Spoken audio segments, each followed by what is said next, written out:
ఆస్తిపై యాజమాన్య హక్కులను క్లెయిమ్ చేయడానికి కేవలం రిజిస్ట్రేషన్ సరిపోదని ఇటీవల సుప్రీంకోర్టు సంచలన తీర్పు ఇచ్చింది. ఈ తీర్పు దేశవ్యాప్తంగా పెద్ద చర్చకు దారితీసింది. ఆస్తి యజమానులు, న్యాయ నిపుణులు, రియల్ ఎస్టేట్ డెవలపర్లపై ఇది తీవ్ర ప్రభావం చూపనుంది.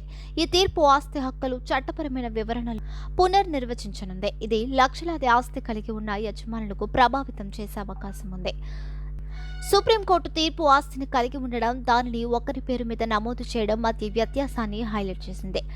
రిజిస్ట్రేషన్ అనేది యాజమాన్యానికి సమానమని అనుకుంటారు, కానీ కోర్టు దీనికి భిన్నంగా తీర్పు ఇచ్చింది. రిజిస్ట్రేషన్ పరిపాలన చర్య మాత్రమే అని, యాజమాన్య ఆస్తిని కలిగి ఉండడానికి, ఉపయోగించడానికి చట్టపరమైన హక్కును తెలియజేస్తుంది కోర్టు పేర్కొంది. తీర్పులోని ముఖ్య అంశాలేమిటంటే, ఒకే రిజిస్ట్రేషన్తో సంపూర్ణ ఆస్తి హక్కులను ఇవ్వదని కోర్టు పునరుద్ఘాటించింది. ఆస్తి యజమాని ఎవరన్న దానిపై ఎలాంటి కన్ఫ్యూజన్ లేకుండా సమగ్ర డాక్యుమెంటేషన్పై ప్రాధాన్యత ఇవ్వాలని సూచించింది. ఆస్తి వివాదాలను పరిష్కరించడంలో చట్టపరమైన తీర్పు ప్రాముఖ్యత గురించి పేర్కొంది.